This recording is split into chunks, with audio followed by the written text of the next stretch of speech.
Hey guys, Fatty Scripta here, back at it again with another video. Alright, hope you guys are doing well, and sorry for the unexpected upload. Just been busy lately, but I'm back.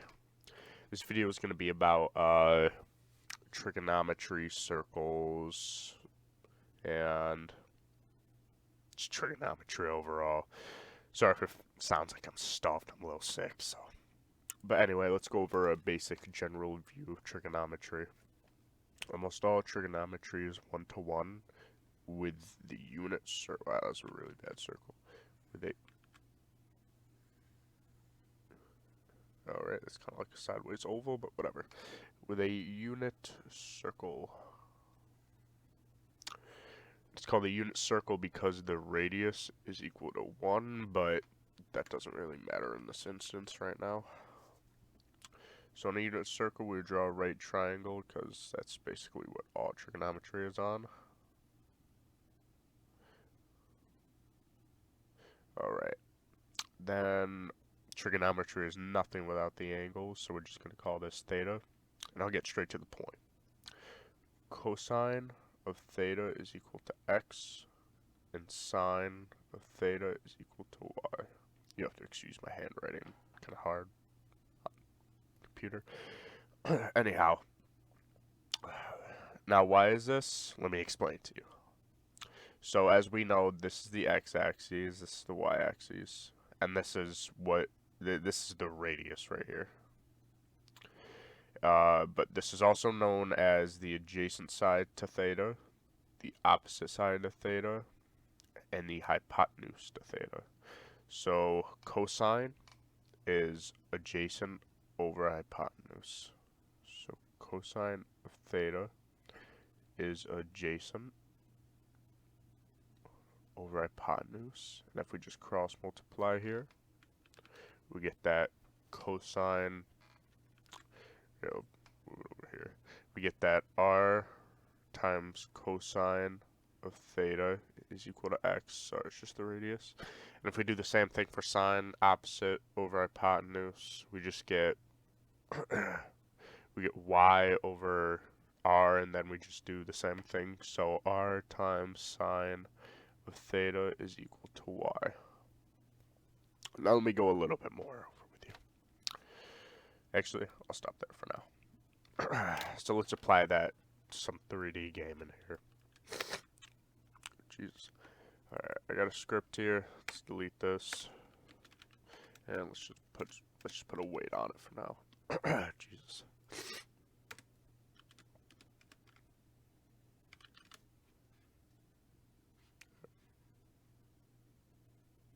Alright, sorry about that. Let's put a 3-second weight. Now, as we know, we need the radius, so let's make the radius like 15 or so. And then we need the angle, but I'll get to that in a moment. So what we're gonna do is create like a circle around this of parts. So we're gonna keep cloning this part. We're gonna put a part here, and then increase the angle part here, and so on. Alright, so what we need to do is a for loop.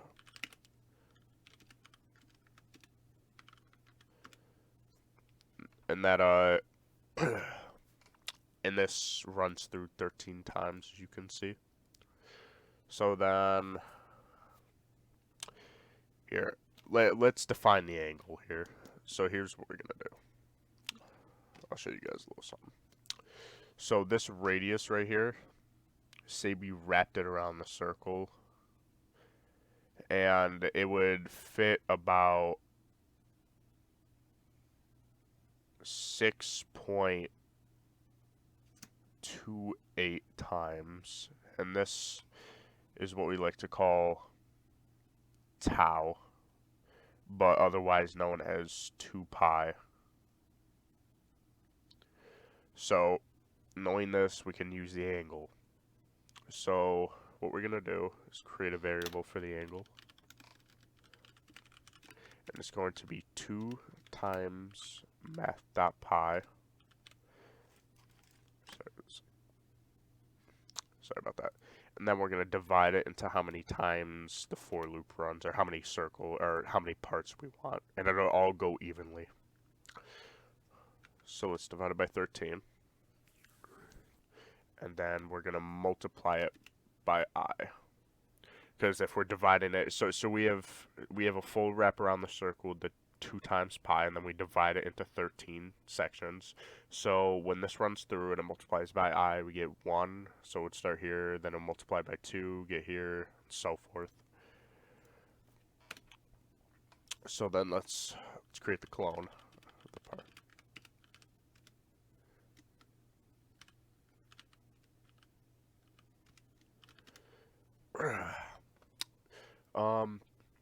I just want to explain here. You want to do the workspace.part clone. You don't want to do script.parent, because if you clone it, it'll just still have the script in it, and then it'll run again and again over again, and it'll probably like crash your shit. So keep that in mind. So we gotta rename the part.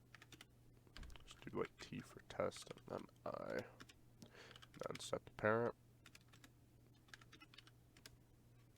Sorry, like I have like this key bind set to weird things. Keep checking.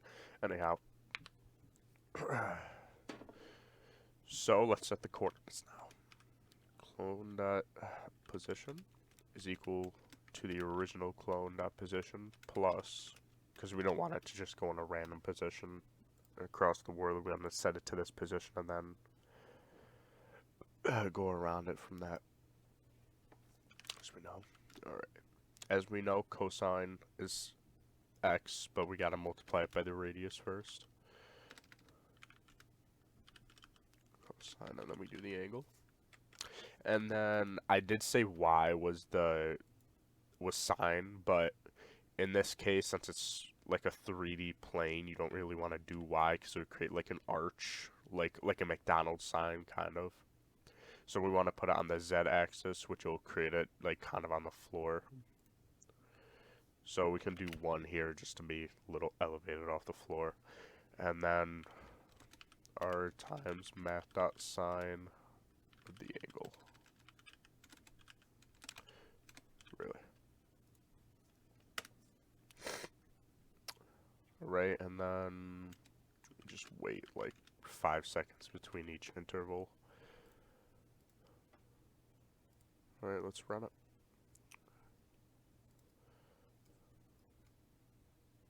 4, 5, 6, 7, 8, so forth.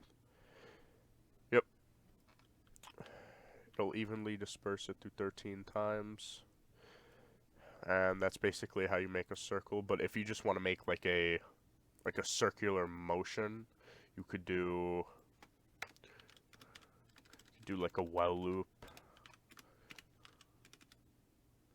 And then you could do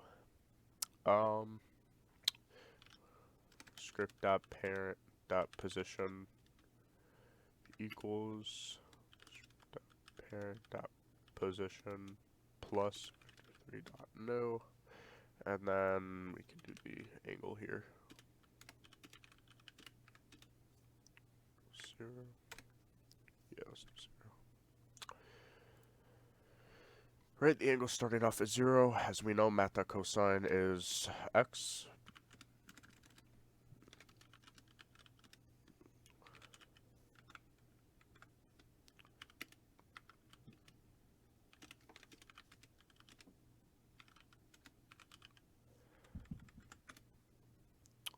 Then we just want to increase the angle. Sorry, cut out there for a moment. So we just want to increase the angle and want to put a weight just so it won't like crash the thing. So let's try it. It'll be a little fast since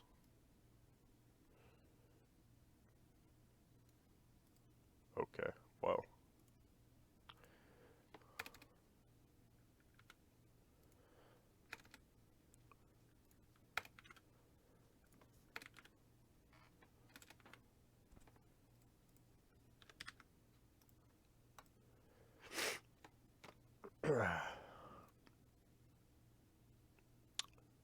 Well, you got a circular motion, but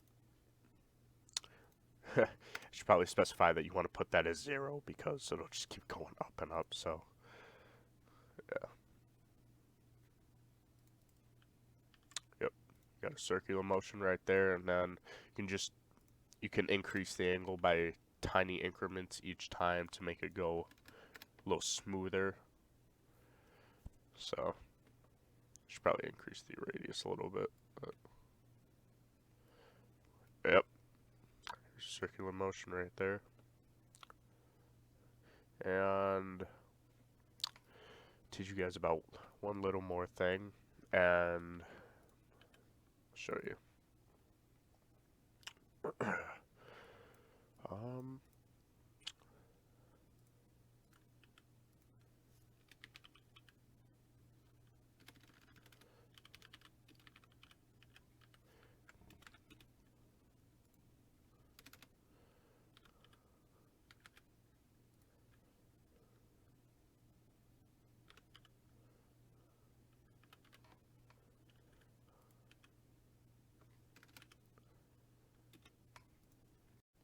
sorry about the cutout again, guys. I really need to fix this.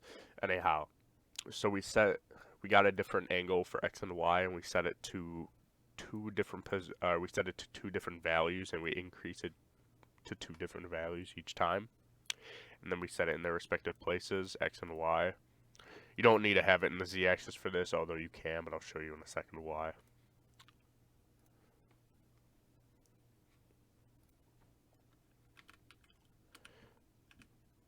So we got a kind of random curve that you guys see here.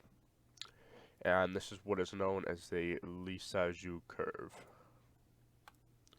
Now, basically what a Lisajous curve is when you put 2 random values for cosine and sine, it gives you kind of like a random but well-known curve. Basically what I'm trying to say is it's not random, it's all like perfectly plotted, but it looks random. I don't know how many instances this is used for generally, but I know you can use it to like make bugs. Like, let's say we have rotting flesh here and there's bugs all over. We can, you know,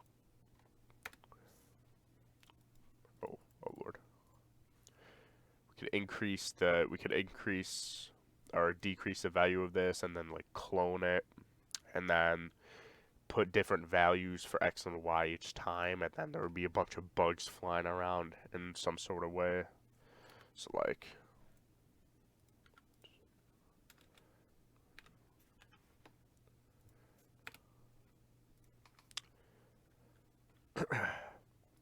see if we give it a increase in the different value, it goes from side to side.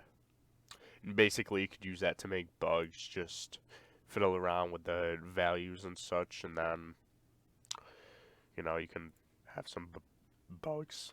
Alright. Well, that's about it for now, guys. Thank you for watching the video. Sorry I made it when I'm kind of sick. So, have a great day, y'all. Please subscribe for more content and like, and have a great day.